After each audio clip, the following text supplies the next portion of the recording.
Mesdames et messieurs, chers amis, membres des sections locales des églises de Baïf, de Saint-Lambert, de Dieu habitants et aussi des autres sections locales, je vous dis bonjour.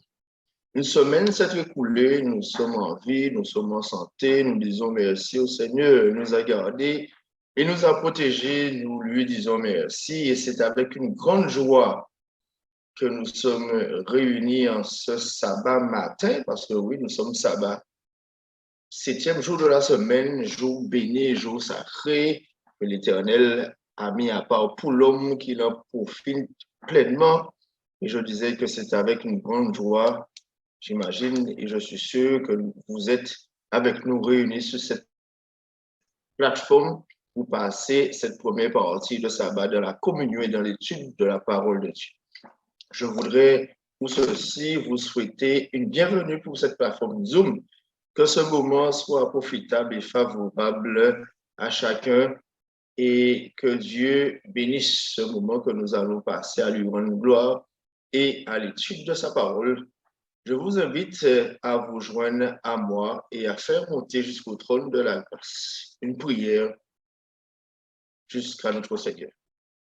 Dieu trois fois saint, Dieu de bonté, Dieu de miséricorde, nous voulons te dire merci pour la nuit que nous avons passée, pour cette semaine écoulée. Merci pour les grâces, les bénédictions, la protection que tu nous as accordée durant cette semaine. Et c'est avec une grande joie que nous avons commencé, depuis hier soir au coucher du soleil, à apprécier aux délices du sabbat. Nous voulons, Seigneur, que ce moment que nous allons passer ensemble sur cette plateforme Zoom soit pour ta gloire. Nous voulons que tu nous enseignes, que tu nous parles et nous te demandons de préparer nos cœurs, nos consciences à être réceptifs à ta parole. Nous voulons, Seigneur, que tu veilles à ce que nous ayons à faire face à aucun incident technique et nous te demandons, Seigneur, d'être avec nous par la présence de ton Saint-Esprit. Garde-nous, Seigneur, veille sur nous et accorde-nous les bénédictions que tu as promis à chaque adorateur de ce jour sacré, que le sabbat. Nous t'avons prié dans le nom sacré de ton Fils Jésus. Amen.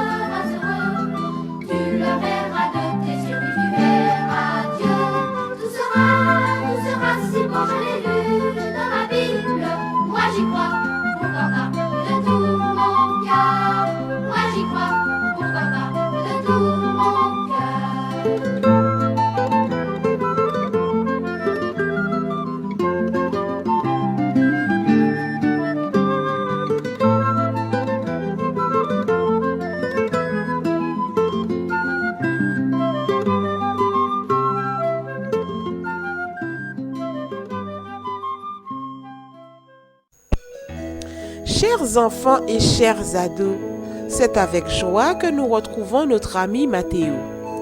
Aujourd'hui, nous parlerons des Lévites. Mathéo a salué chaque majordome. Même s'il l'accueille avec le sourire, Mathéo est très impressionné. Ces majordomes ont vraiment l'air sérieux. Ils ont les regards partout, veillent à corriger les moindres failles, s'assurent que tout est à sa juste place. Et leur tenue est immaculée, c'est-à-dire pas une tache, pas un faux pli. Ouh là là, quand on les regarde, on se dit que le père est vraiment important. Spontanément, Mathéo se redresse et fait attention afin de ne pas faire de bêtises. Lui aussi, il voudrait faire comme les majordomes. Il en voit deux qui semblent bien affairés et se rapproche d'eux. Je peux vous aider? Oh, c'est vraiment très gentil à toi, Mathéo. Mais vois-tu, c'est notre rôle à nous seuls.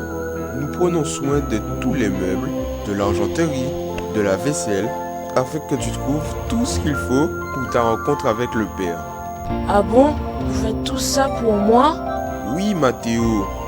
et pour tous ceux qui veulent rencontrer le Père. Je vois que tout est bien organisé ici. Oh oui, le Père est saint et rien d'impur ou de mal ne peut être en sa présence. Nous avons été mis à part, consacrés pour être attentifs et aider le peuple à rester pur en présence de Dieu. Personne d'autre n'a été consacré pour cette fonction. Et si quelqu'un d'autre voulait s'en charger, le Père n'apprécierait pas. Oh, je ne veux surtout pas que le Père soit en colère contre moi. Alors, sois simplement obéissant et respectueux à sa parole. Toi aussi, Matthéo, tu auras d'autres occasions pour le servir et lui plaire. Chers amis, souvenez-vous que les Lévites et les sacrificateurs consacraient tout leur temps au tabernacle et se devaient d'avoir un bon comportement. Les tâches des Lévites étaient diverses et ordinaires parfois, comme nettoyer, ranger, transporter. C'est aussi parmi les Lévites qu'on trouvait des chantres, des musiciens qui entraînaient le peuple dans la louange et l'adoration. Tout ce qu'ils accomplissaient, ils le faisaient pour Dieu. Dès qu'on s'approche de Dieu, tout ce qu'on fait pour lui doit être bien fait et fait par amour pour lui. Chers enfants, n'y a-t-il pas aussi dans l'Église des gens qui s'occupent de nettoyer le temple, ranger et veiller à ce que tout se passe bien pour les adorateurs? Bien sûr, on les appelle les diacres. Savez-vous que les diacres aussi sont consacrés pour cela? Être diacre ou diaconesse pour les dames est une responsabilité importante car ils le font pour Dieu. C'est pour cela que nous devons les respecter et suivre les recommandations qu'ils nous font avec amour, douceur et gentillesse. Car ils sont aussi là pour vous accompagner dans votre rencontre avec le Père Céleste. Aujourd'hui, vous n'êtes pas diacre ou diaconesse, mais vous pouvez servir Dieu d'autre façon. Gardez à l'esprit que, quoi que vous fassiez pour Dieu, vous devez le faire bien et avec consécration, c'est-à-dire avec un cœur rempli d'amour pour lui. Je vous invite à prier, les enfants. Merci, Père, parce que tu nous permets d'être à ton service. Je veux t'honorer dans mon service. Aide-moi à toujours le faire bien et avec consécration. Au nom de Jésus, Amen.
Merci beaucoup, c'est un plaisir d'être avec vous et je vais tout de suite mettre ma présentation à l'écran. OK. Alors, la semaine dernière, le docteur Rognier a fait une excellente présentation sur la réforme sanitaire et aujourd'hui, je vais essayer en moins de 30 minutes partager avec vous les raisons pour lesquelles je pense que ce message est crucial en ces temps de la fin. OK? Donc, pourquoi le message de la réforme sanitaire est crucial en ces temps de la fin? Le message de la réforme sanitaire a deux aspects, c'est-à-dire la prévention et la guérison de maladies. Maintenant, je voudrais que vous faites très attention à cette déclaration de l'esprit de prophétie. Voici le but de la réforme sanitaire. En essayant les principes de la santé, ne perdez pas de vue l'essentiel de la réforme, à savoir, et suivez bien, assurer le développement le plus élevé du corps, de l'âme et de l'esprit. Faites comprendre que les lois de la nature étant celles de Dieu, elles sont établies pour notre bien. Que notre soumission à ces lois nous procure le bonheur ici-bas et nous prépare à la vie à venir. C'est un extrait tiré du livre Conseil sur les aliments et la nutrition. Donc, cet extrait, ce passage qui paraît très simple, est très riche en fait, et je vais essayer de survoler la richesse de ce dernier. Donc, il a un aspect théologique. Pourquoi? Parce que la réforme sanitaire est un programme multidimensionnel qui inclut la théologie, c'est-à-dire la révélation de Dieu. Les lois de la nature sont d'origine divine, donc la réforme sanitaire est théocentrique. Elle a aussi une dimension scientifique. Pourquoi? Parce qu'elle est basée sur les lois de la nature et les principes de santé. Et remarquez dans la définition que je vous ai donnée, la servante du Seigneur dit clairement que les lois de la nature étant celles de Dieu. Cette déclaration différencie le Créateur de sa création. La création n'est pas Dieu, et c'est très important. Dieu est le Créateur et il continue à soutenir sa création.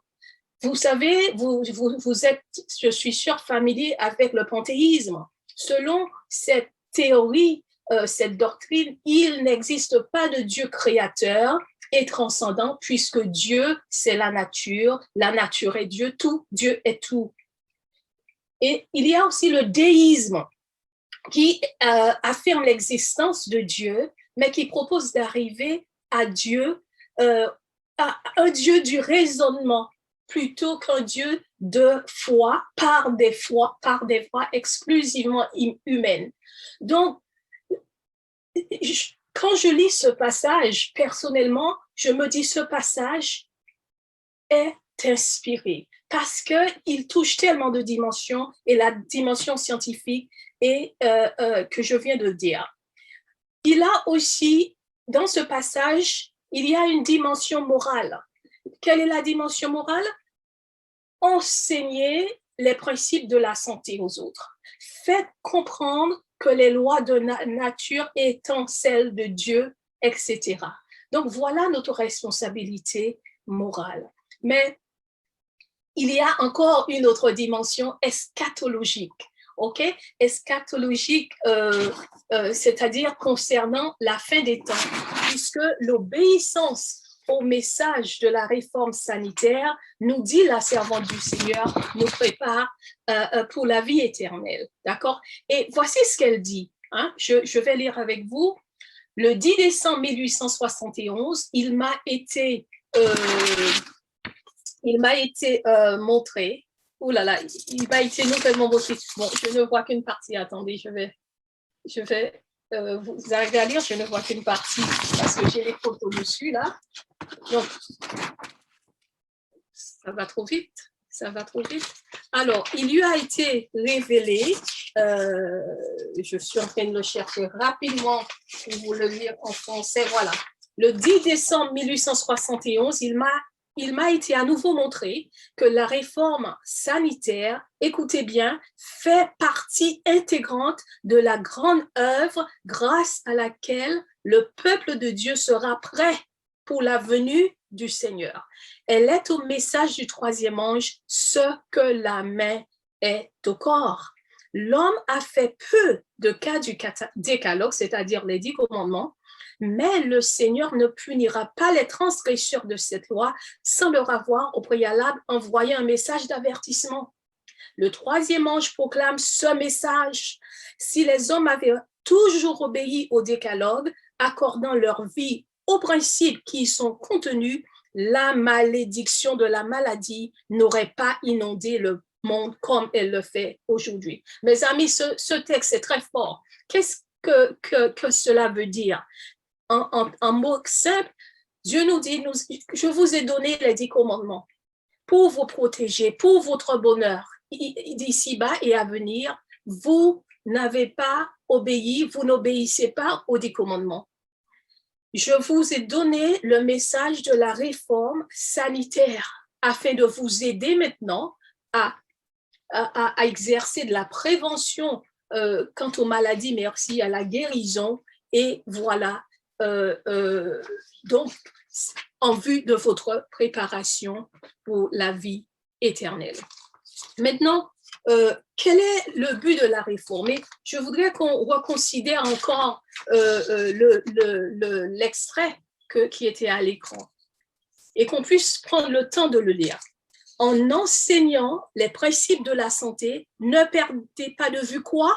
L'essentiel de la réforme. Et quel est l'essentiel de la réforme? Elle dit assurer le développement le plus élevé de quoi?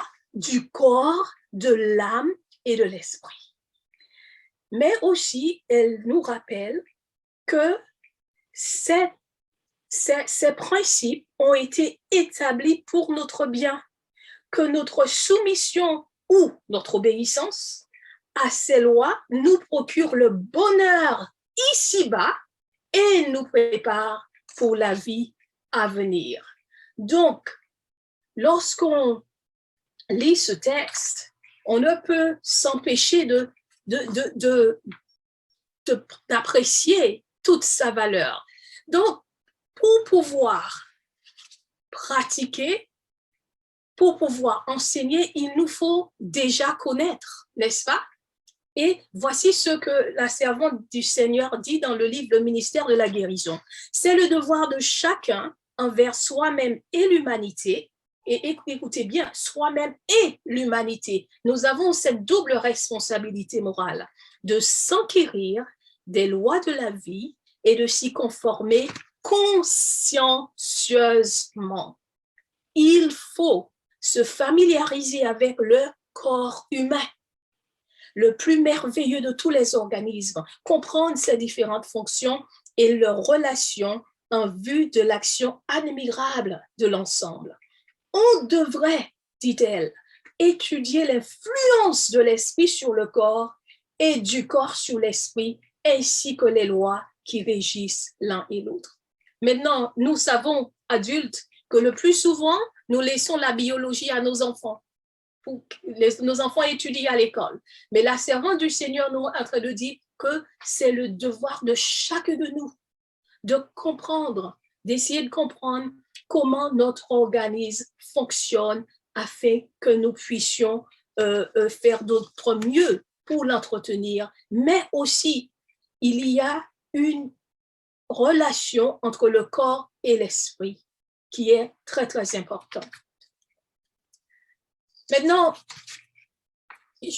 vous et moi, nous savons que très souvent, lorsqu'on parle de réforme sanitaire, il y a en général 2 types d'individus.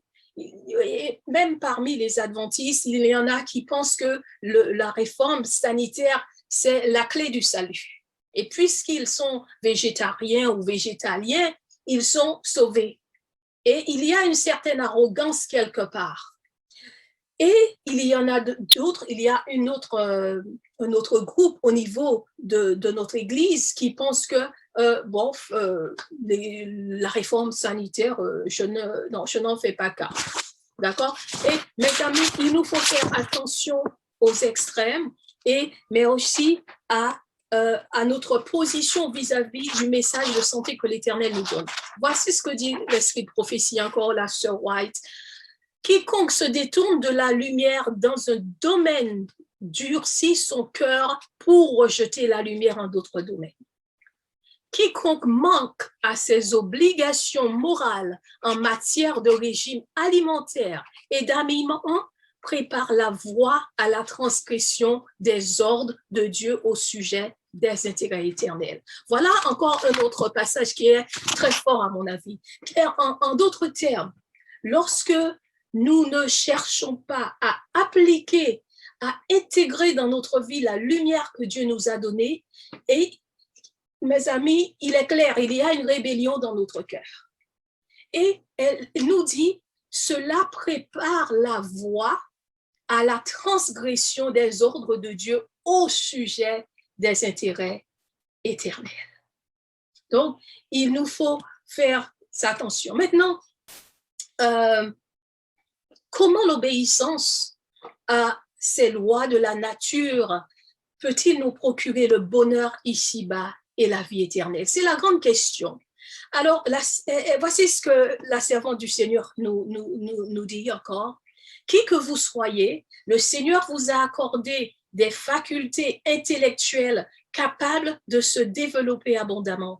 Cultivez vos talents avec sérieux et détermination. Éduquez et disciplinez votre esprit par l'étude, l'observation et la réflexion.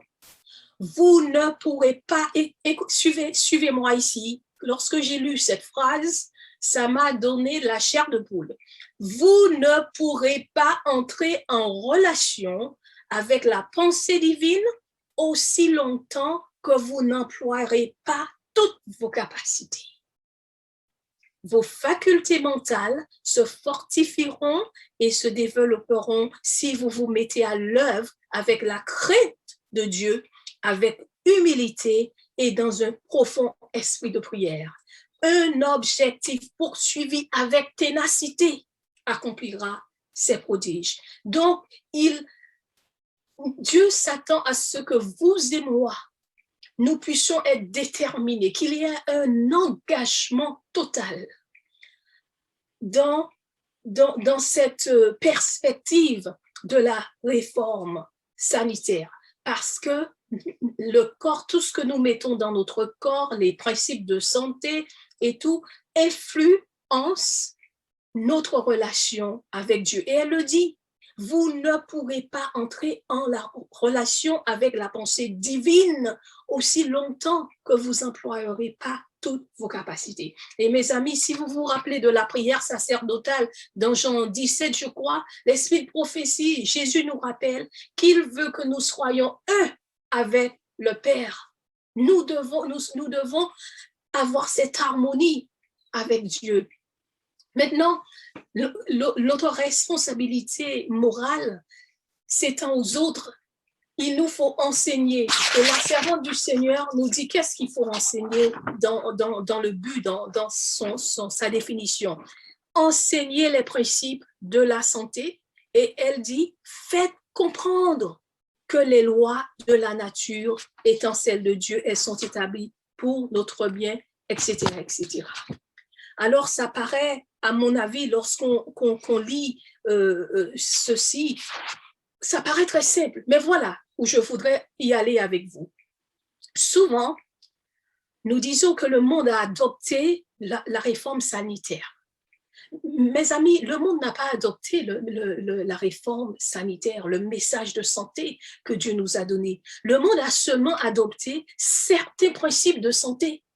La réforme sanitaire reconnaît à sa base que Dieu, en tant que créateur, il exerce l'autorité sur tout et il continue à soutenir, il continue à œuvrer au niveau de sa création. Donc, s'il n'y a pas cela à la base dans tout programme, en fait, on ne peut pas parler de réforme sanitaire. C'est pour cela que Dieu nous appelle à enseigner ces principes de santé et de faire comprendre au monde que les lois de la nature sont celles de Dieu. Nous vivons dans un monde où l'existence de Dieu, où la plupart, beaucoup de personnes nient l'existence de Dieu, où il y a un grand nombre de conceptions erronées de Dieu et beaucoup de chrétiens se laissent influencer par celle-ci. La guérison nous rappelle la servante du Seigneur à travers le message de la réforme sanitaire, c'est que la guérison est la manifestation de la puissance de Dieu. C'est Dieu seul qui peut guérir et c'est très important pour nous de retenir cela en ces temps de la fin.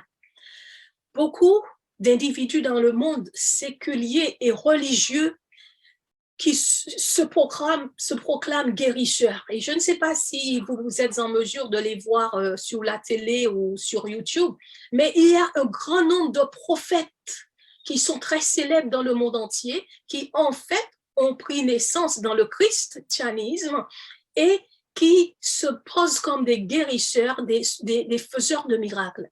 Et malheureusement, des millions de chrétiens qui, tourmentés par la maladie, se tournent vers ces faux prophètes pour leur guérison. Et ils vénèrent ces faux prophètes comme s'ils étaient Dieu. Et même il y a 2 jours, Chris Gabriel et moi, nous regardions une vidéo au Congo. Et mes amis, je vous dis, ça nous a fait très mal de voir que les gens suivent un prophète comme s'il était Jésus, comme s'il était Dieu.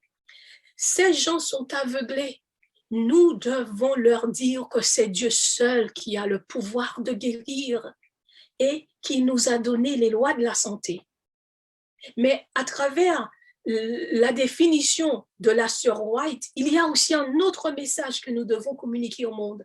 Elle dit que, et je vais lire rapidement, elle dit, en enseignant les principes de la santé, ne perdez pas de vue l'essentiel de la réforme, à savoir assurer le développement le plus élevé du corps, de l'âme et de l'esprit. Le corps, le plus élevé du corps, de l'âme et de l'esprit. Et mes amis, je voudrais nous rappeler aujourd'hui encore que selon la Bible et la servante du Seigneur, l'homme est une unité indivisible.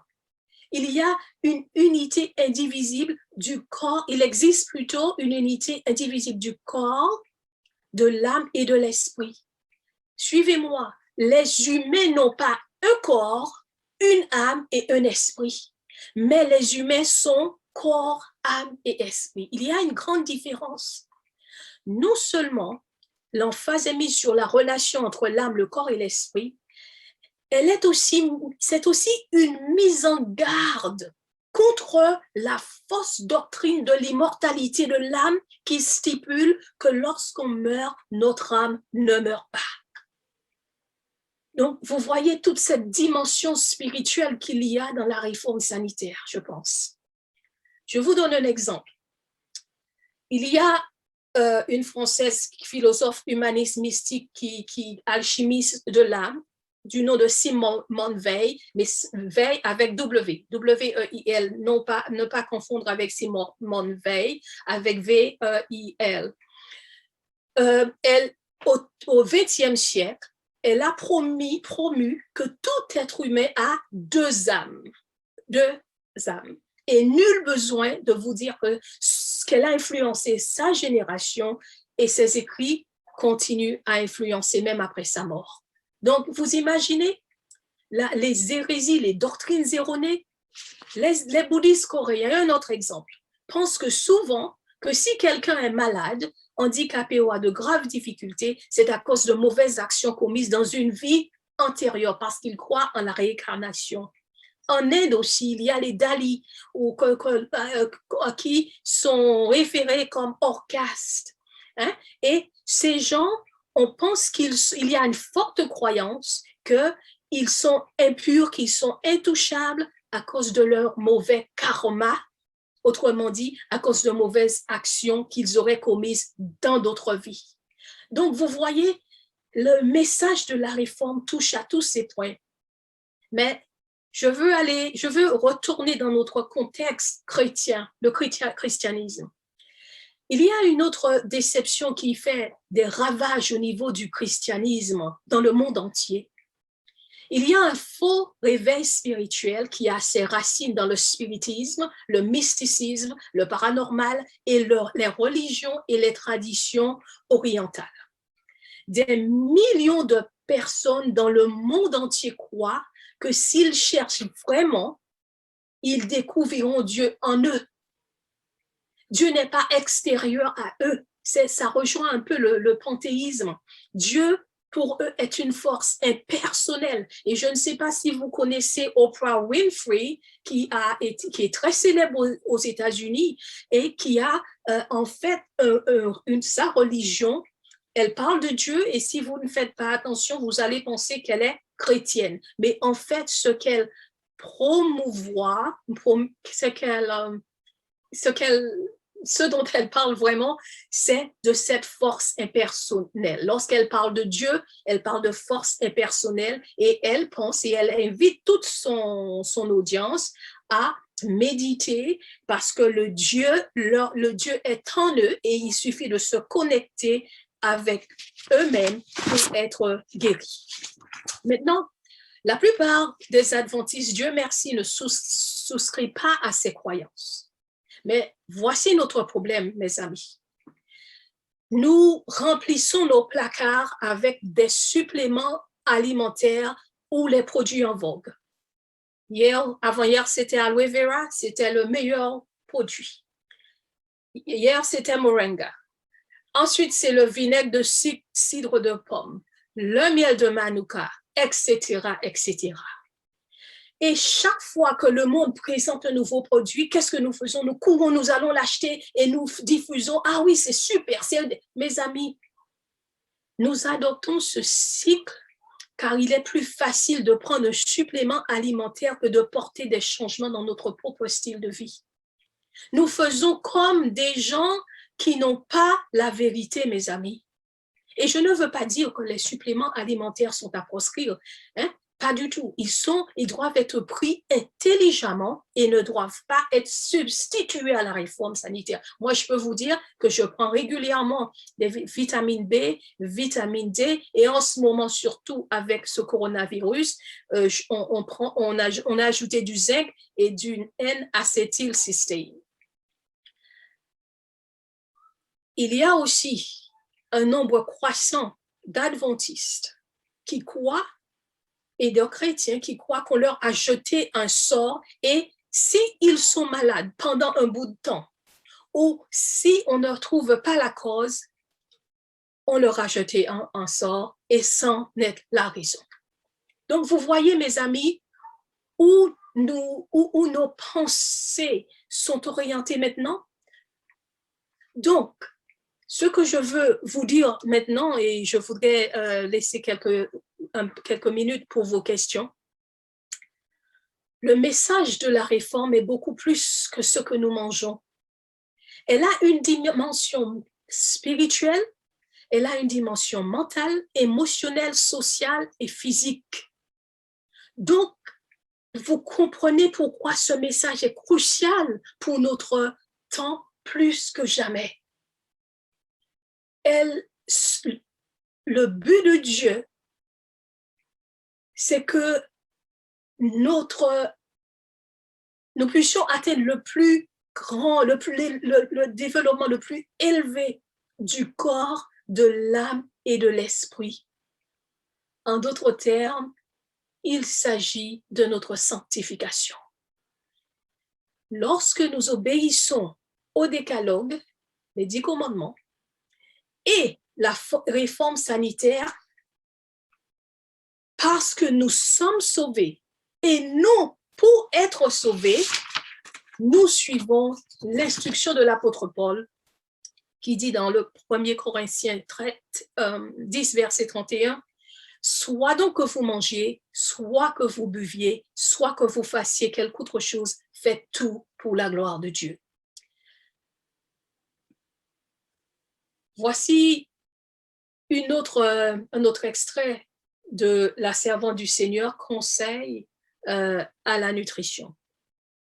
Bien dirigée, l'œuvre de santé est comme un coin d'entrée ouvrant vers le cœur la voie à d'autres vérités. C'est pour ça que nous disons que le message de santé est le bras droit de l'Évangile.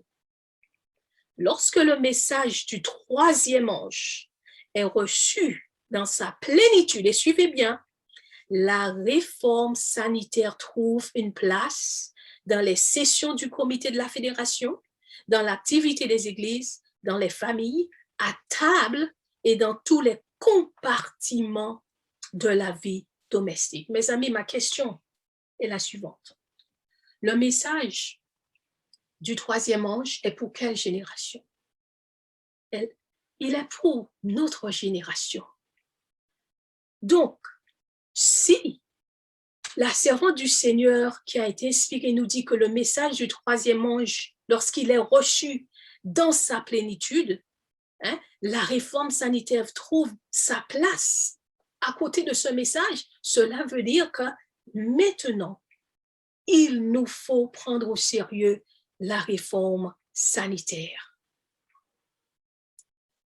Pour faire la synthèse de tout ce que je vais vous dire rapidement, il est important, mes frères, que nous prenions ce message au sérieux, que nous cherchions à comprendre comment notre corps fonctionne, à connaître les lois de la nature et les principes de santé, à comprendre l'influence du corps sur l'esprit et vice-versa. Il nous faut aussi l'enseigner aux autres, mais pour l'enseigner, il nous faut la pratiquer.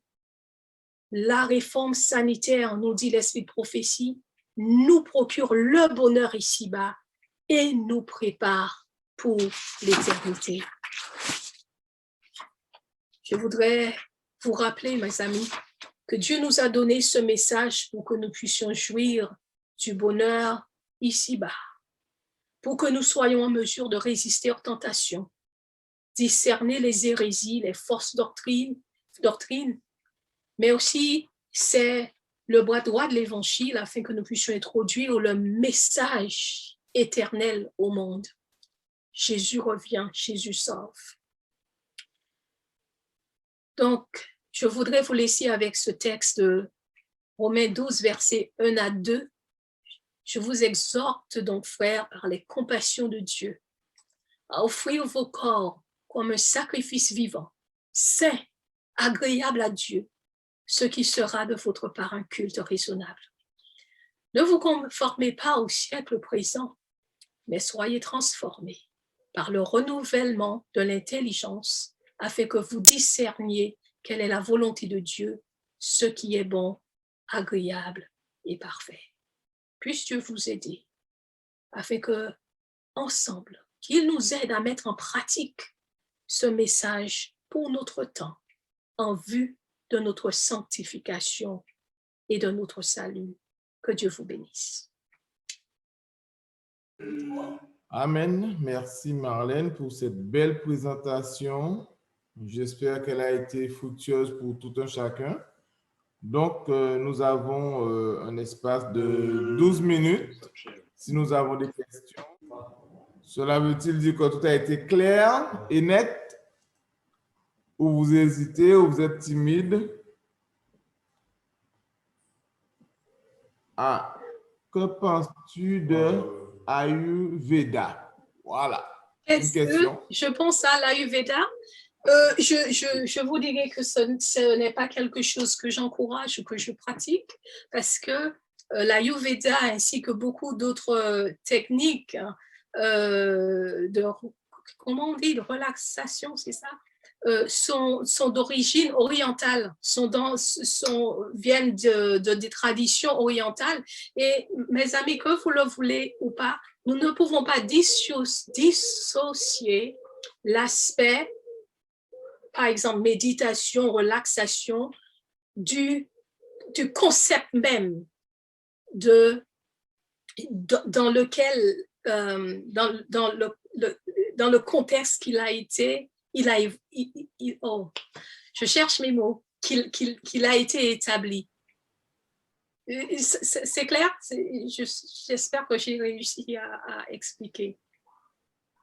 Oui, tu veux dire dans le contexte dans lequel il a été inventé, créé. Oui, parce que tout ce genre, cette panoplie, j'inclus le yoga, j'inclus tout cela, ils ont leur tradition. Et je ne sais pas si vous êtes au courant, par exemple, la personne a dit Ayurveda, mais je veux aussi brosser un grand tableau.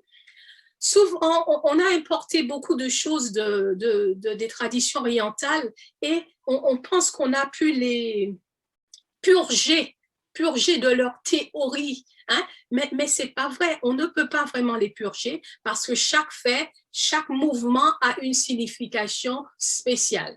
Et en parlant personnellement avec des bouddhistes, avec des hindous, des gens de l'Inde, etc., et c'est quelque chose qu'ils me confirment tout le temps. On ne peut pas dissocier la théorie de la pratique. OK? Le monde occidental voudrait nous faire comprendre que cela est possible, mais non.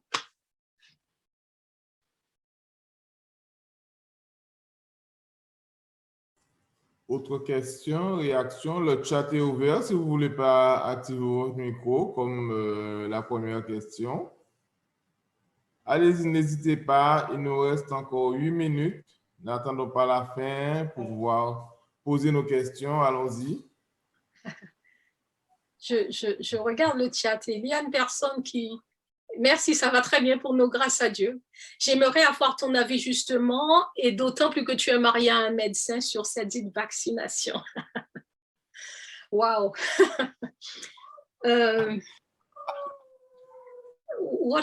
Mon mari me pose la question, quelle question? What is my opinion on the vaccine? OK, je vais vous dire... Je vais vous dire que j'ai trouvé la présentation de Dr. Rognier très, très pertinente. Et si vous avez suivi, si vous étiez là la semaine dernière, il a dit quelque chose de clé. Notre premier vaccin, c'est notre système immunitaire. Donc, pour moi, je vous dis sincèrement,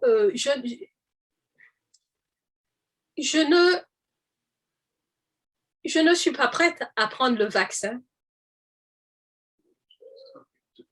Je pense que pour moi, le plus important, c'est d'être en bonne santé. Donc, j'essaie d'investir dans ma santé afin de ne pas prendre le vaccin. Donc, je pense que Dieu nous a donné un message. Faisons de notre mieux pour l'intégrer dans notre vie. Parce que je pense que cela va nous aider. Je ne veux pas aller plus loin dans cette réponse. Deuxième question, que penses-tu des plantes créoles de la Guadeloupe? Quand on dit les plantes créoles, est-ce qu'on veut dire que les plantes les médicinales, c'est ça, je suppose? Je suppose que c'est médicinal. Okay. Si c'est ça, ben je vais vous dire que Dieu a donné... a permis qu'il y ait des plantes médicinales dans chaque pays. Et la Guadeloupe, la Martinique, la Guyane sont compris dans ce plan de Dieu.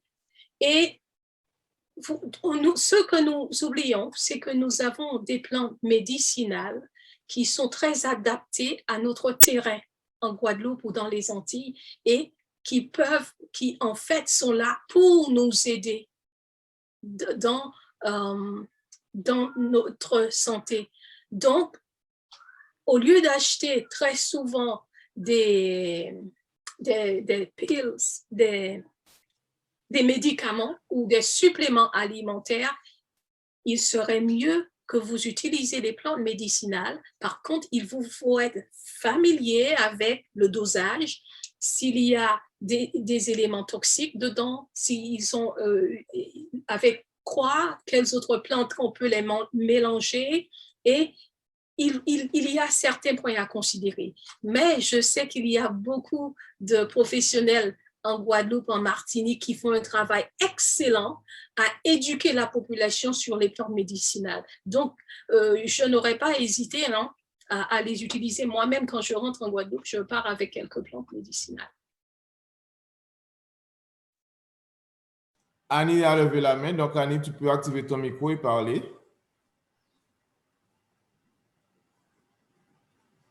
Sauf si elle voulait simplement dire qu'elle approuve ce que tu dis. Sinon, dans le chat, il y a quelqu'un qui a également posé la question. Il y a des compléments alimentaires Ayurveda. Sont-ils aussi du même système ayurvédique? Ben, il paraît. Donc, il paraît qu'ils sont du même système. Donc, ma recommandation à tout chrétien, c'est que vous puissiez toujours faire des recherches. Faites des recherches sur tout ce que vous achetez. OK? Lisez, il nous faut apprendre à lire les ingrédients, la liste des ingrédients, pour nous assurer que nous mettons la vie dans notre corps. OK? Et que tout ce que je veux dire par là, c'est que tout ce que nous mettons dans notre corps contribue à notre santé et pas à notre mort. OK? Et souvent, il y a des codes sur sur les ingrédients. Hein? Prenez le temps, allez sur Internet. Dieu merci, on vit dans un monde d'Internet. Allez, mettez le code et pour que cela puisse vous donner d'autres informations. Annie, vas-y, tu peux parler. Ben, je voulais savoir comment faire pour abandonner un médicament que ça fait plus de 2008 que j'en prends et c'est du Rivotril et je n'arrive pas à m'en débarrasser de ce médicament. OK. Là, je vais vous dire que je ne fais pas m'acheminer sur un dont je n'ai pas de compétences. Je ne suis pas médecin. Je sais qu'il y a le docteur Rognier qui est très compétent. Il pourra répondre à la question mieux que moi. Mais ce que je vais conseiller à chacun, lorsque vous allez chez le médecin, vous pouvez lui dire, moi, je vous donne mon exemple. Quand je vais chez le médecin, il sait que je suis végétalienne, il sait que je ne veux pas, en plus d'être végétalienne, il sait que je fais la distinction entre animal pur et impur, etc., etc. Donc, je pose des questions. Je lui dis, d'accord, vous allez me donner ça, qu'est-ce que cela contient? OK? Et à partir de cela, je décide si je prends ce médicament ou il peut me proposer une autre alternative. Donc, je conseille à la sœur de parler à un médecin parce que je ne voudrais pas sortir de ma compétence.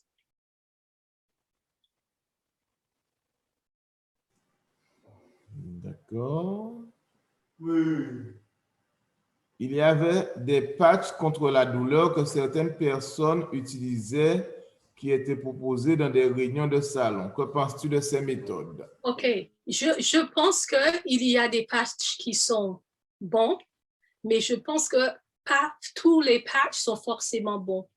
D'accord? Encore, il est important de connaître d'où ces patchs viennent et qu'est-ce qu'il y a, ils sont faits de quoi?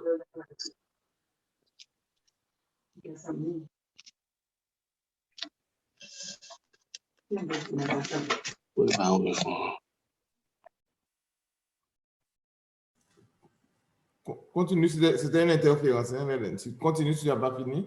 Donc, tu disais que tout dépend de la composition du patch.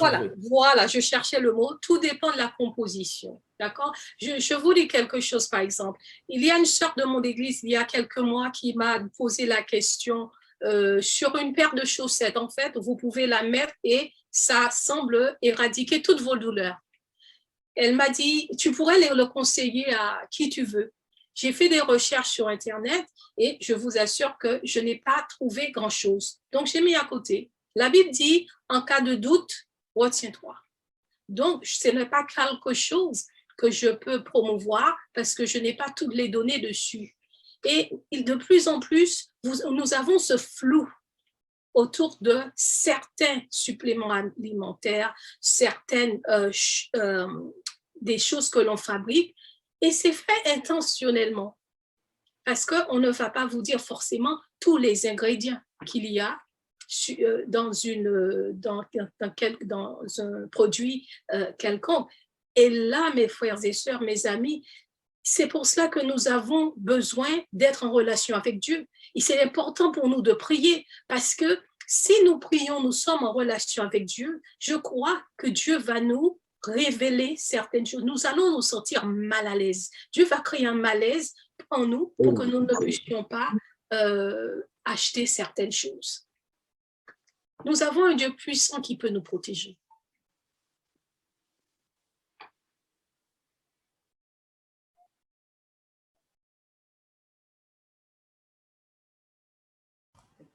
Eh bien, je vois que nous n'avons plus de questions, plus de demandes d'intervention. Ben, nous te remercions infiniment pour ton intervention.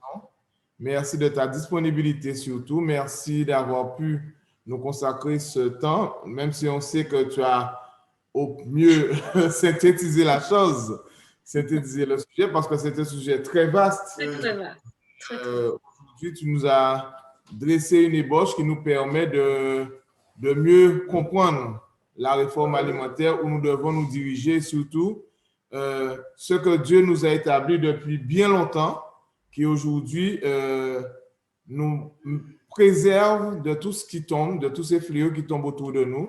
Oui. Et si nous nous faisons confiance, si nous nous attachons à ce qu'il a révélé à ses serviteurs, à sa servante, eh bien, nous préservons également notre santé physique, mentale et spirituelle. Que Dieu te bénisse dans ton ministère et bénisse Christopher également. Le bonjour à tout le monde. Et on vous dit à très vite. D'accord, merci, pareillement. OK. Ben, nous continuons notre journée de sabbat. Et attendez. Bon.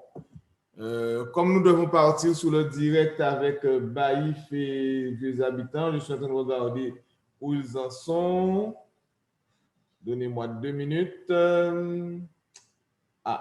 Les 2 églises sont en retard. Donc, eh ben, je vous invite en attendant qu'ils arrivent à chanter avec moi. Sauf s'il y a encore des questions, on pourrait encore peut-être prendre 2 autres questions en attendant parce qu'ils me demandent tous les 2 12 minutes.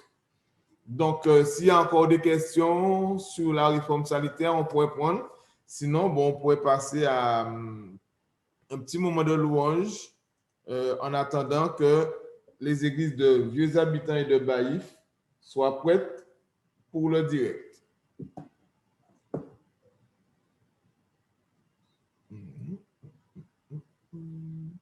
Donc, si pas de questions,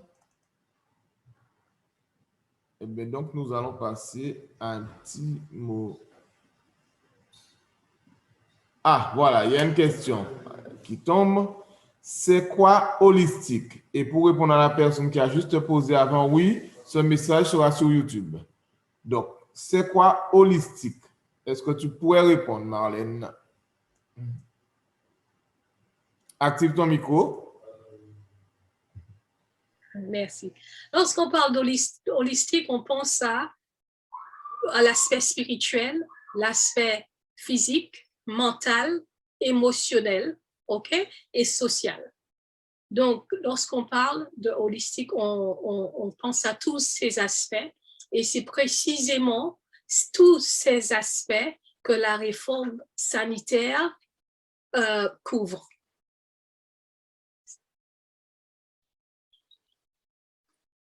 Et c'est pour ça que le message que nous avons est si puissant, parce qu'il couvre tous les aspects.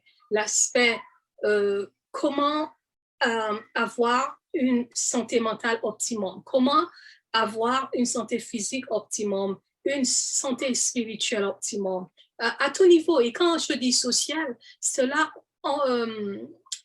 inclut les relations, bien entendu, les relations dans le cercle familial entre époux, épouse, entre parents, enfants, entre enfants, etc., avec les voisins, les collègues. Donc, c'est multidimensionnel.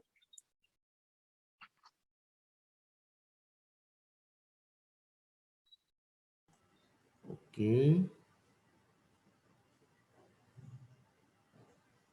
J'espère que tu as répondu à l'interrogation de l'auditeur.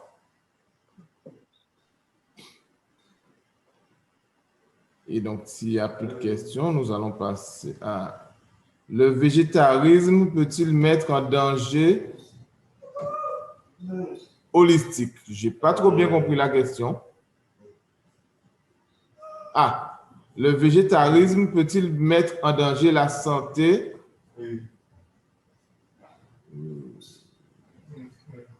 Holistique? C'est ça, si je le comprends. Voilà. Est-ce que la personne peut reformuler?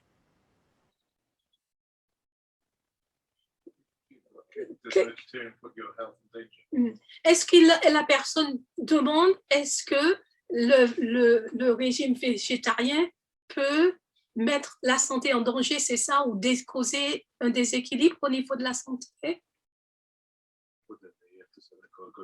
Yes, OK. Mais bon, si le végétarisme systématiquement entraîne un déséquilibre, ben, Dieu n'est pas Dieu. Ce sera mon premier élément de réponse. Cela veut dire que Dieu ne sait pas ce qu'il fait. Par contre, notre pratique du végétarisme peut effectivement ne pas être équilibrée. Donc, quand on peut être végétarien et manger trop, par exemple, on peut manger ce qu'on appelle des fast-food, c'est ce qu'on dit, t'as dit? Fast-food? Oui. Des McDonald's et tout cela. KFC. Exactement, voilà. KFC. Donc, vous me suivez? Donc, on peut être végétarien et manger ce genre de nourriture, hein? Et qu'on soit végétarien ou pas, ce n'est pas sain. Et vraiment, nous, chrétiens, nous ne devrions pas, nous devrions nous détourner de ce genre d'alimentation parce que non seulement il n'est pas nutritif, mais je pense par exemple aux poulets qu'ils font. Hein? Ils ne sont pas kosher. La viande, même si elle est pure, mais elle n'est pas cuite comme la Bible nous le demande. Donc, il y a un grand point d'interrogation au niveau. Donc, nous sommes appelés à suivre un repas basé sur le modèle que Dieu a donné à Adam et Ève. Mais, je vais dire encore, la nourriture, c'est un aspect de la réforme sanitaire. OK? Mais aussi, c'est le plus grand problème que nous avons, l'appétit. L'appétit, nous ne voulons pas, nous avons du mal à avancer. Donc, si vous êtes végétarien, et en fait, toutes les recherches prouvent que le végétarisme et le végétalisme, c'est ça? Quand vous êtes végétalien, ce sont les meilleurs régimes alimentaires. Ce sont les meilleurs et c'est reconnu et je pense que vous connaissez l'étude qui a été faite dans les zones bleues à Loma Linda et qui a été faite par, en fait, il n'était pas adventiste et encore qui a révélé que dans le coin un coin, c'est-à-dire Loma Linda où il y a principalement des adventistes, ils jouissaient d'une santé beaucoup plus meilleure et d'une vie, leur vie était de plus longue durée que les autres membres de la population. Je vois qu'il y a d'autres questions. Oui, il y en a plein qui sont arrivés maintenant. Bon, on n'aura pas le temps de répondre à tout. On va en prendre deux. Il y a le bien-être mental et le bien-être physique sont forcément reliés. Oui, absolument. Sont-ils absolument. En fait, je vais rapidement répondre à cela. L'esprit de prophétie nous dit que la plupart des maladies que nous avons dans notre corps commencent dans notre esprit, dans l'imagination. Et vous savez que plusieurs études de recherche ont confirmé cela. Il y a des études de recherche qui ont confirmé jusqu'à 80% et plus des maladies que nous avons, cancer, diabète, etc., cela commence dans notre esprit. notre manière de penser, dans notre imagination. Donc, c'est pour vous montrer la relation, il y a le corps et l'esprit. C'est pour ça que j'ai beaucoup mis l'emphase sur l'esprit qu'il faut, que j'ai souligné en fait ce que l'esprit de prophétie nous a dit. Pourquoi celui qui est végétalien tombe-t-il malade? Ben, c'est simple, parce que nous vivons dans un monde de péché et que tout le monde pêche. Et mes amis, personne, je ne voudrais pas dire personne, tous, même les végétaliens et les végétariens, essaient de pratiquer la réforme alimentaire. Mais rappelez-vous, nous grandissons, c'est pareil dans la vie spirituelle. Personne n'est arrivé à être saint comme Dieu le demande dans sa vie spirituelle. Donc, c'est pareil dans le domaine alimentaire. Nous faisons de notre mieux. Donc c'est pour cela que vous avez aussi des maladies. Il ne faut pas oublier aussi qu'il y a l'hérédité qui compte. Et il y a des choses que nous découvrons et que peut-être que nous ne savions pas avant. Ce qui est important, c'est que lorsque Dieu nous a révélé une lumière, c'est que nous la mettions en pratique. Et rappelez-vous, le but de tout cela, ce n'est pas premièrement de ne pas tomber malade. OK? Tous, nous allons mourir un jour si Dieu ne revient pas. Le but, c'est que nous puissions être développés le plus élevé, notre développement soit le plus élevé possible pour que nous puissions communiquer avec Dieu, que nous puissions vraiment avoir cette harmonie avec Dieu. C'est surtout cela le but. OK, malheureusement. C'est l'obéissance. L'obéissance. Merci, okay. Merci beaucoup, Marlène. Merci de ton intervention. Malheureusement, nous ne pourrons pas continuer le débat plus loin puisque Baïf et les habitants sont prêts, ils sont connectés. Donc, sans plus tarder, je vous invite à écouter un chant spécial du Chœur d'Hommes de Saint-Aubert. Seras-tu prêt? Puis le chantème et nous allons passer à l'intervention du pasteur. À tout à l'heure.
Mesdames et messieurs, chers amis, frères et sœurs, bonjour et bon sabbat.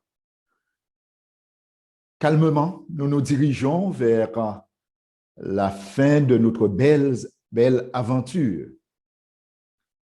Ce matin, nous sommes heureux de nous retrouver pour encore un autre message d'espoir que Dieu nous envoie. Seuls les habillés en blanc mangeront avec Dieu. Je profite pour remercier Marlène pour sa présentation sur la réforme sanitaire.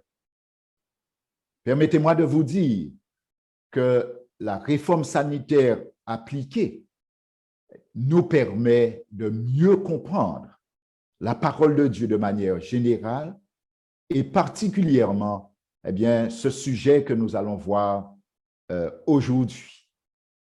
Seuls les habillés en blanc mangeront avec Dieu. Oh, chers amis, frères et sœurs, lors de la chute, l'homme perdit son vêtement blanc, symbole de pureté, d'innocence, de sainteté, d'harmonie avec Dieu. Ce qui faisait qu'il était nimbé de lumière. Avant de chasser Adam du jardin d'Éden, Dieu l'habilla de vêtements de peau d'animal provisoirement. Et dans le plan du salut, Dieu a prévu de rhabiller chaque personne qui accepterait de revenir à lui par la foi, passant par la repentance et admettant Jésus comme seul sauveur. Seuls ceux qui seront en blanc seront admis à manger avec Dieu. Comment est présenté ce fait dans l'Apocalypse? Parce que vous l'avez compris, depuis le début, nous nous focalisons sur le livre de l'Apocalypse. Comment est présenté ce fait? Chers amis, le vêtement est offert. Mais comment ce vêtement est offert? Dans Apocalypse chapitre 3, verset 18, voilà ce qu'il nous est rapporté par Jean. Et c'est l'Éternel qui parle. Je te conseille d'acheter de moi de l'or éprouvé par le feu, afin que tu deviennes riche, et des vêtements blancs, afin que tu sois vêtu, et que la honte de ta nudité ne paraisse pas, et un collier pour oindre tes yeux, afin que tu vois. Le conseil est donné. Je te conseille, dit Dieu, d'acheter de moi de l'or éprouvé par le feu et des vêtements blancs et un collier pour oindre tes yeux. Par conséquent, que signifie cet achat d'or et de vêtements blancs? Où rencontrer Jésus pour acheter ce qu'il faut? Mes amis, l'apôtre Pierre dit comment? Eh bien, cela pourrait être possible. Dans 1 Pierre 1er, versets 6 à 9. Voilà ce que l'apôtre Pierre déclare. C'est là ce qui fait votre joie. Quoique maintenant, puisqu'il le faut, vous soyez attristés pour un peu de temps par diverses épreuves. Aujourd'hui, c'est le corona qui nous attriste, coronavirus.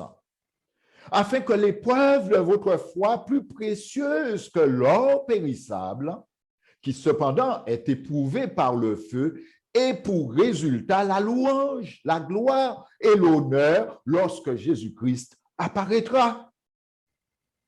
Lui que vous aimez sans l'avoir vu, en qui vous croyez sans le voir encore, vous réjouissant d'une joie ineffable et glorieuse, parce que vous obtiendrez le salut de vos âmes pour prix de quoi? Pour prix de votre foi. Ainsi, Paul va dire dans Galates 5, verset 6, Car en Jésus-Christ, ni la circoncision ni l'incirconcision n'a de la valeur, mais la foi qui est agissante par la charité. Mes amis, c'est un élément important. La foi qui est agissante par la charité. C'est ce qui est important et qui nous permet de saisir l'offre de Christ, de sa justice, de sa grâce. Oh, Dieu confirme la gratuité du salut parce que c'est gratuit. Et par le prophète Ésaïe, au chapitre 55 de son livre, le verset 1 et 2, voilà ce que le prophète déclare. Vous tous qui avez soif, venez aux eaux, même celui qui n'a pas d'argent. On n'a pas besoin d'argent pour acheter, mais il faut acheter. Venez acheter et manger. Venez acheter du vin et du lait sans argent, sans rien payer. Parce que c'est déjà payé. Par quoi? Par le sang du Christ, mes amis. Alors, pourquoi pensez-vous que l'argent, pensez-vous de l'argent pour ceux qui ne nourrissent pas? Pourquoi travaillez-vous pour ceux qui ne rassasient pas? Nous sommes au verset 2. Écoutez-moi donc, et vous mangerez ce qui est bon, et votre âme se délectera de mets succulents. Mes amis, écoutez Dieu, écoutez Jésus. C'est avoir foi dans ce qu'il donne comme directive et suivre le chemin qu'il nous indique. L'aboutissement, c'est le festin des mets gras et succulents préparés par Dieu lui-même. Il nous invite à acheter sans rien payer parce que c'est déjà payé. Alors, chers amis, que représente le vêtement à posséder coûte que coûte? Coûte que coûte. Apocalypse 19, verset 8 dit, « Et il lui a été donné de se revêtir de fin lin éclatant pur, car le fin lin, ce sont les œuvres justes des saints. » Quelle œuvre juste que nous avons? Même quand nous croyons, quelle œuvre juste que nous avons? Nous n'avons pas d'œuvre juste. L'œuvre juste que nous pouvons présenter sont les œuvres du Christ, mes amis. Jésus ne veut pas que nous ayons honte au dernier moment.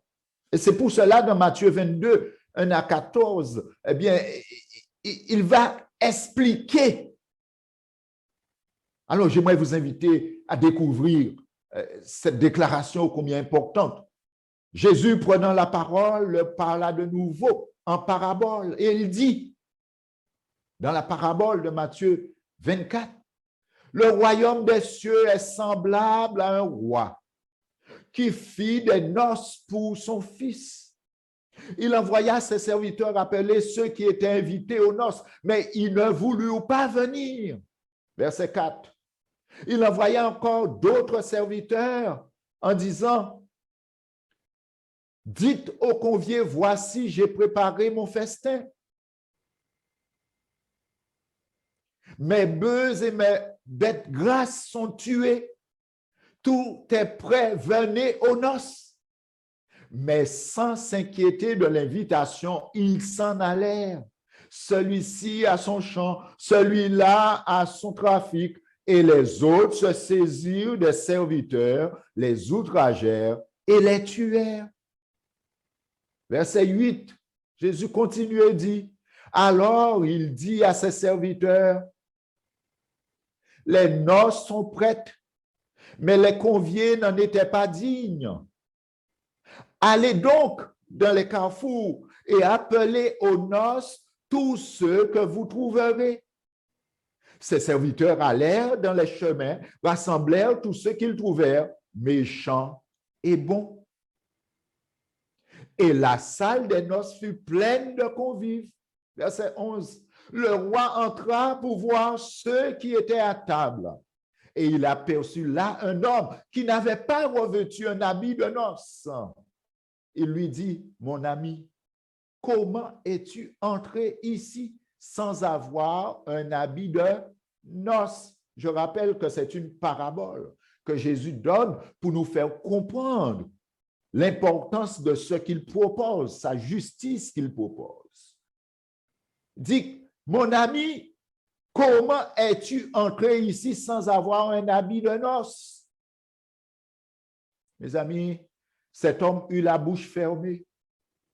Alors le roi dit au serviteur, liez-lui les pieds et les mains et jetez-le dans les ténèbres du dehors où il y aura des pleurs et des grincements de dents, car il y a beaucoup d'appelés, mais peu d'élus.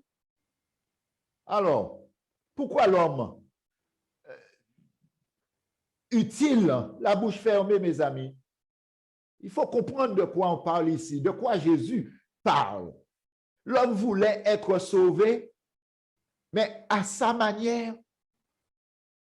À sa manière, rappelez-vous, tout comme Caïn a fait au départ. Dieu a demandé un sacrifice d'animaux. Caïn a dit, moi, je ne lui donne pas je ne sacrifie pas d'animal, moi j'offre des fruits. Et Dieu a refusé le sacrifice. Aujourd'hui, beaucoup de gens, chers amis, proposent à Dieu toutes sortes de solutions et disent, de toute façon, après tout s'en fait là, bon Dieu que j'étais ici moi. Mais ce n'est pas ça. Dieu nous dit comment nous pouvons être sauvés. Il dit, vous devez recevoir ma robe. Et la robe, c'est quoi? La justice du Christ. L'homme voulait être sauvé, mais à sa manière. Or, il n'y a qu'un seul moyen pour être sauvé, mes amis. Être trouvé juste. Mais la justice ne vient pas de l'homme. C'est pourquoi il est donné à tous de revêtir ce qui vient de Jésus-Christ. Et pour que je puisse revêtir ce qui vient de Jésus-Christ, je dois accepter Jésus-Christ et placer ma foi en lui. Avez-vous déjà l'habit de noces? Mes amis, le vêtement blanc, l'habit de noces, c'est la justice de Jésus, qui fut le seul homme à obéir à Dieu sur cette terre, mes amis. Jésus donne son obéissance à celui qui l'accepte et c'est grâce à cela qu'on échappe à Satan et à la destruction finale. Grâce à cela, la justice du Christ. Ainsi, le prophète Zacharie va nous déclarer au chapitre 3 de son livre, versets 1 à 5. Il va dire ceci et me fit voir Josué. Oh, l'expérience de Josué. Dieu va révéler au prophète Zacharie comment le diable réclamait le serviteur de Dieu Josué, qui était un pécheur, oui, mais un pécheur justifié, justifié par l'Éternel. Il me fit voir Josué, le souverain sacrificateur debout devant l'ange de l'Éternel, et Satan qui se tenait à sa droite pour l'accuser. Parce que c'est son rôle, Satan. Il dit, mais on pas vrai Alain, on pas vrai Jacques, on pas vrai Jean. Il a dit, il y a péché. Et Jésus dit, mais non, oui, tout comme Saul de Tarse, il a demandé pardon. Et il a cru en moi. Je lui ai donné ma grâce. Et ainsi, je l'ai habillé de ma justice. Ainsi, il dit, il me fit voir Josué, le souverain sacrificateur debout, devant l'ange de l'Éternel, et Satan qui se tenait à sa droite pour l'accuser. L'Éternel dit à Satan, alors que Satan accusait Josué devant Dieu, que l'Éternel te réprime, Satan, que l'Éternel te réprime, lui qui a choisi Jérusalem. N'est-ce pas là un tison arraché au feu? Dieu nous arrache, n'est-ce pas? Arraché du feu. Dieu nous arrache du péché. comme quand on enlève, n'est-ce pas, un tison dans le feu. Or, Josué était couvert de vêtements comment? Josué était couvert de vêtements sales. Et il se tenait debout devant l'ange. L'ange, prenant la parole, dit à ceux qui étaient devant lui, ôtez-lui les vêtements sales. Est-ce que c'est Josué qui a enlevé le vêtement ou c'est Dieu? Ôtez-lui les vêtements sales. Puis il dit à Josué, vois, je t'enlève ton iniquité et je te revêts d'habits de fête. Verset 5. Je dis qu'on mette sur sa tête un turban pur. Et ils mirent un turban pur sur sa tête. Et ils mirent des vêtements. L'ange de l'Éternel était là. Chers amis, le diable cherche à nous condamner devant Dieu. Il aura raison sur nous si nous ne nous abandonnons pas à Jésus-Christ. Il aura raison sur nous si nous n'acceptons pas Jésus-Christ comme Sauveur et Seigneur. Si nous ne plaçons pas notre foi en lui. C'est à cette condition que Jésus dit, voilà, je pardonnerai si nous ne nous repentons pas, si nous ne confessons pas nos fautes. C'est à ces conditions que Dieu me dit, voilà, je vais te pardonner, je vais enlever un vêtement sale de péché pour t'habiller de ma justice à moi. Ainsi, Dieu ne me voit pas moi à ce moment-là, mais voit son Fils qui est juste, qui est parfait. Et Dieu va me déclare à ce moment-là juste. Et quand Satan vient, Dieu dit, je te réprime parce qu'il a cru en moi. Donc, j'ai le droit de le sauver. J'ai le droit parce qu'il croit en moi. Chers amis, ah oui, il faut recevoir cette justice. Mais comment recevoir cette justice de Dieu? Paul dit dans Romains 5, verset 1er, l'Épître aux Romains, chapitre 5, verset 1er, étant donc justifiés par la foi, nous avons la paix avec Dieu par notre Seigneur Jésus-Christ, à qui nous devons d'avoir eu par la foi accès à cette grâce dans laquelle nous demeurons fermes et nous nous glorifions dans l'espérance de la gloire de Dieu. Oh, c'est clair, n'est-ce pas? Paul explique la démarche. Paul explique comment cela se passe, comment j'accepte cette justice, comment ça fonctionne. Il continue au chapitre 5 du livre de l'Épître aux Romains, verset 17. Si par l'offense d'un seul, la mort a régné par lui seul, à plus forte raison, ceux qui reçoivent l'abondance de la grâce et du don de la justice régneront-ils dans la vie par Jésus-Christ, lui seul? Adam nous a fait régner dans la mort. Mais Jésus-Christ nous fait grâce et nous conduit à la vie. Il continue au verset 18. Ainsi donc, comme par une seule offense, la condamnation a atteint tous les hommes, seule offense d'Adam, et nous héritons la nature pécheresse. Même sans avoir péché, nous mourons parce que nous avons une nature pécheresse. C'est pourquoi les bébés meurent, à cause de la nature pécheresse.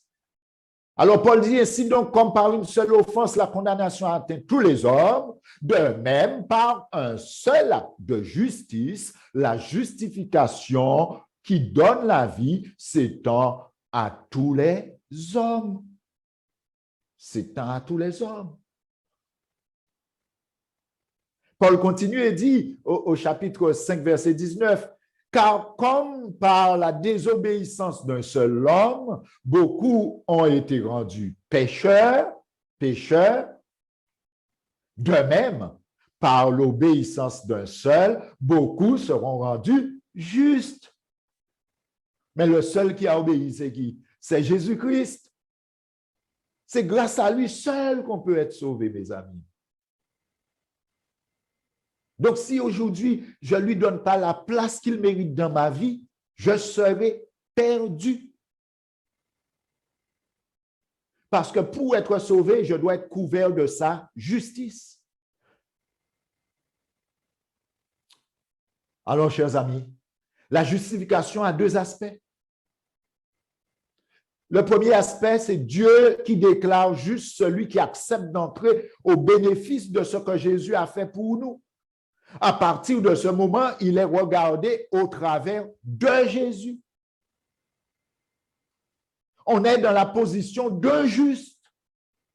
Tous nos péchés sont pardonnés, couverts et purifiés par le sang de Jésus. Dieu ne me voit plus, il voit son Fils. C'est pourquoi je suis sauvé. Et la Bible dit par grâce. Par grâce. Nous n'avons encore fait aucune bonne action. Rappelez-vous du brigand sous la croix. Il payait pour sa mort, pour les crimes qu'il a commis. Lui-même le dit. Nous sommes là à cause de nos crimes. Le brigand qui était à la droite de Jésus. Mais il va dire à Jésus, quand tu seras dans ton règne, souviens-toi de moi. Et Jésus va lui dire, je te déclare aujourd'hui même. Tu seras avec moi dans le paradis.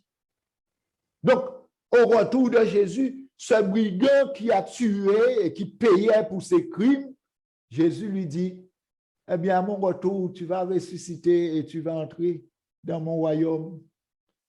Tu vas entrer dans mon royaume. Quelle action a-t-il fait? Des mauvaises actions. Mais quelle décision a-t-il pris? Il a pris la bonne décision de croire en Jésus. Et s'il fallait qu'il descende de la croix, il aurait certainement accepté Jésus par les eaux du baptême. Alors, nous n'avons fait aucune bonne action, je disais. Avec cette première justification, on est sauvé. Mais deuxièmement, toute personne sauvée doit vivre en harmonie avec Dieu. À cette deuxième phase, Dieu nous rend juste en nous donnant la force de lui obéir par le Saint-Esprit qui nous conduit dans toute la vérité en conformité avec la demande de Jésus dans la prière de Jean 17, la prière sacerdotale. Jésus prie pour tous ceux qui croient en lui et il demande à son Père de les sauver, de les unir et de permettre qu'ils soient avec lui, un avec lui. Oh, chers amis,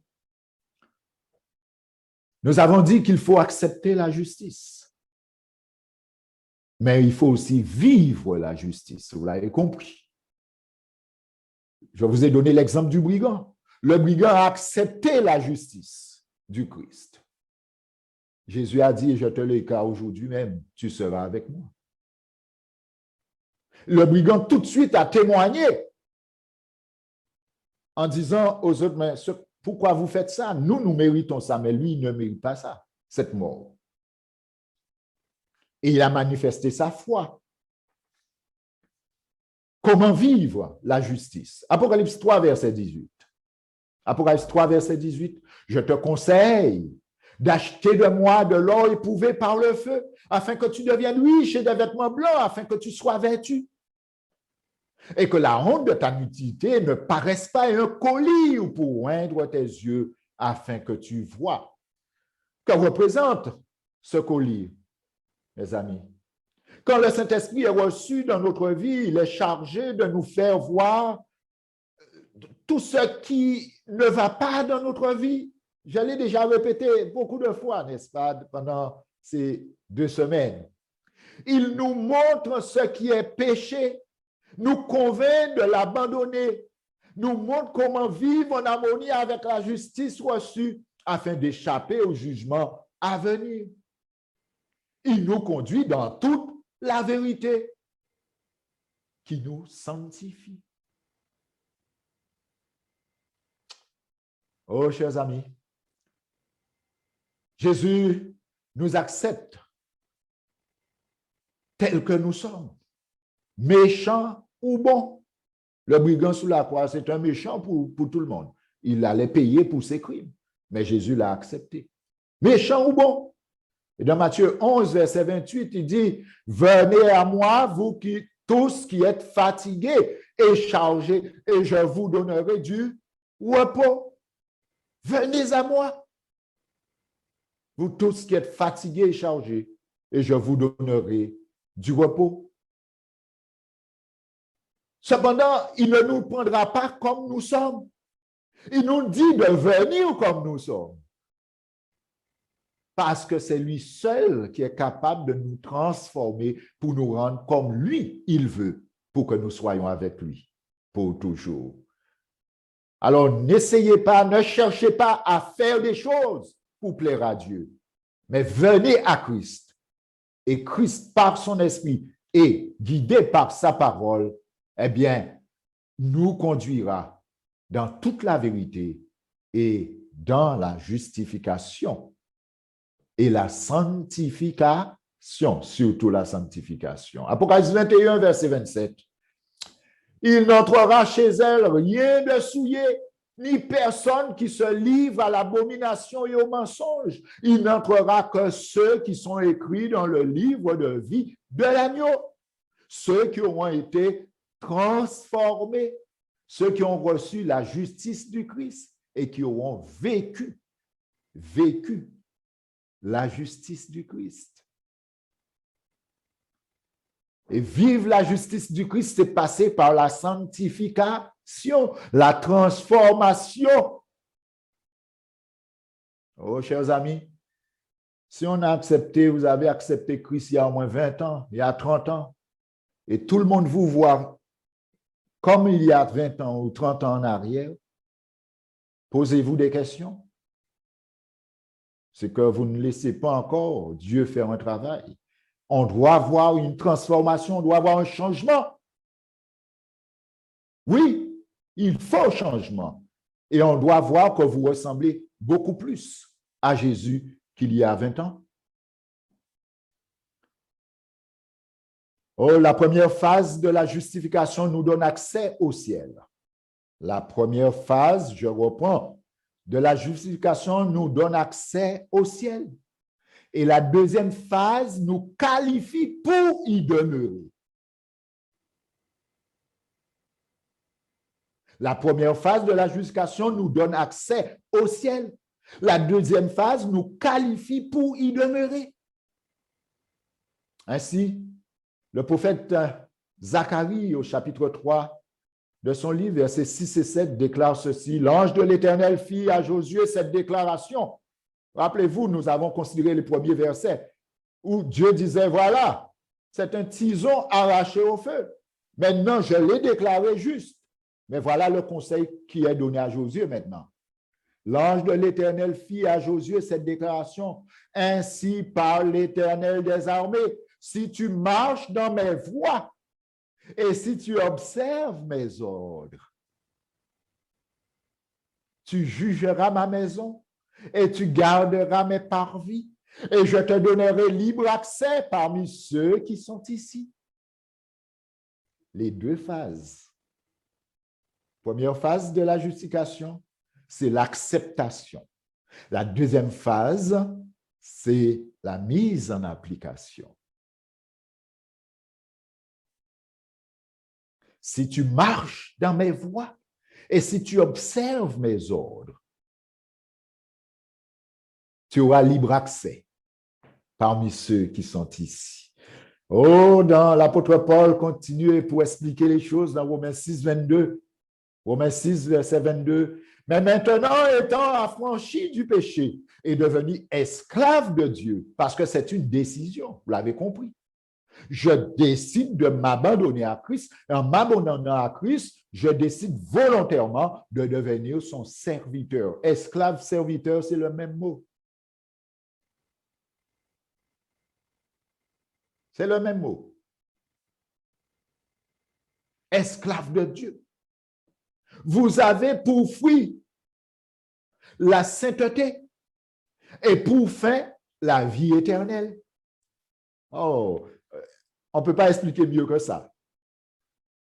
Chers amis, après la chute, Dieu revêtit Adam et Ève de vêtements de peau pour couvrir leur nudité physique. Mais aujourd'hui encore, Dieu fournit le vêtement pour le prochain paradis. Et c'est toujours lui qui habille, pas nous. C'est Dieu qui fait ce travail, qui met l'habit sur nous, parce que nous lui donnons l'occasion de le faire. Ainsi, Apocalypse 19, verset 9. Voilà ce que l'apôtre Jean nous rapporte. Et l'ange me dit, écris, heureux ceux qui sont appelés au festin des noces de l'agneau. Et il me dit, ces paroles sont les véritables paroles de Dieu, mes amis. Oh, nous sommes en train de voir des choses extraordinaires, vraiment extraordinaires. Heureux ceux qui sont appelés au festin de noces de l'agneau. Ces paroles sont les véritables paroles de Dieu. Dieu veut que vous et moi, nous soyons avec lui. Mais pour que nous y parvenions, nous devons lui donner sa place dans notre vie. Donner à Christ sa place, afin que sa justice me soit donnée. Et qu'ainsi, ayant sa justice, je puisse cheminer en me laissant guider par son esprit dans la sanctification, la transformation qu'il veut opérer en moi pour que je puisse vivre cette justification. Chers amis, en conclusion, Jésus veut t'habiller aujourd'hui. Il veut t'habiller aujourd'hui. Plaise à Dieu pour tous ceux qui vont accepter Christ en ce jour. Il doit entrer dans ta vie pour pouvoir le faire, mes amis. C'est indispensable qu'il entre dans ta vie. Et pour qu'il y entre, tu dois prendre la décision de l'accepter. Une décision, l'engagement d'une bonne conscience devant Dieu, de recevoir le baptême et de dire, voilà, je le veux, Jésus-Christ. Seras-tu parmi ceux qui mangeront avec Dieu? C'est ça la grande question pour nous ce matin. Et pour chacun individuellement. Seras-tu parmi ceux qui mangeront avec Dieu? Oh, cela est possible. Tu le sais. Tu sais comment. Choisis la justice du Christ. Choisis Jésus. Et sa justice te sera imputée, impartie. Imputée. Et quand tu reviendras, cette justice, effectivement, sera là. Et grâce à cette justice, tu vas te laisser guider par son esprit dans la sanctification, la justification vécue. Ah, je me répète, tout simplement pour que ça reste. Et c'est important, mes amis, de comprendre l'urgence du temps. Le temps va finir. C'est pourquoi Jésus parle à la conscience des hommes par la parole. 2 semaines, nous présentons cette parole. Si vous entendez sa voix, dites-lui, Seigneur, tu peux entrer. Donne-moi ton vêtement de salut. Ce matin, quels sont ceux qui ont compris l'importance d'être habillés dans la justice de Jésus, qui ont entendu sa voix et qui sont disposés à être habillés dès ce matin? Alors, prenez la décision maintenant dans votre cœur. Oh, Dieu lit les cœurs. Même si moi, je ne sais pas, mais lui, il prend note. Prenez la décision maintenant et dites-lui, oui, Seigneur, je veux ta justice. Le Seigneur est impatient de sauver tous.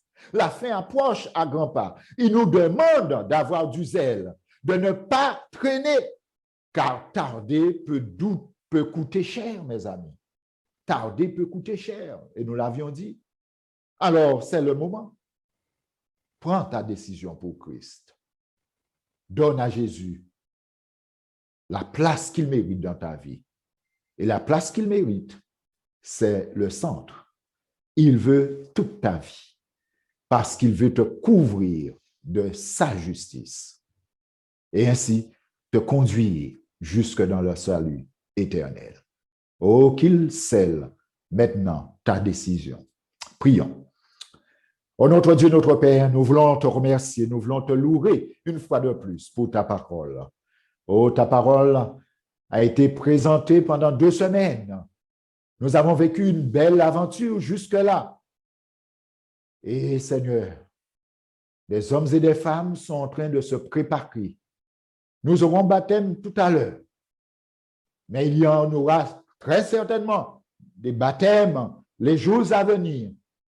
Et nous croyons que ceux qui ont pris la décision vont concrétiser cette décision en passant par les eaux du baptême et ainsi sceller leur décision en toi. Qu'il en soit ainsi, Seigneur. Fais du bien à tes enfants. Bénis chacun dans le nom du Christ. Nous t'avons prié. Amen. Oh, chers amis, alors que je termine, je sais que les membres sont dans les églises. Alors, je demanderai, comme nous allons faire la cérémonie à Baïf, je demanderai aux frères de se diriger près du baptistère, de s'organiser déjà, tandis que je me dirige près de ce baptistère, afin que nous possédions à l'ordre du Seigneur. Allez, faites des disciples en les baptisant au nom du Père, du Fils et du Saint-Esprit. Et enseignez-leur à observer tout ce que je vous ai prescrit. Et voici, je suis avec vous tous les jours jusqu'à la fin du monde. Demain soir, c'est la fin. Toute bonne chose a une fin. Et je vous parlerai pendant un court moment demain soir sur les 1000 ans, la nouvelle terre, la victoire finale. Oh, nous serons courts demain parce que c'est la fin demain soir. Que Dieu vous bénisse et que Dieu vous garde.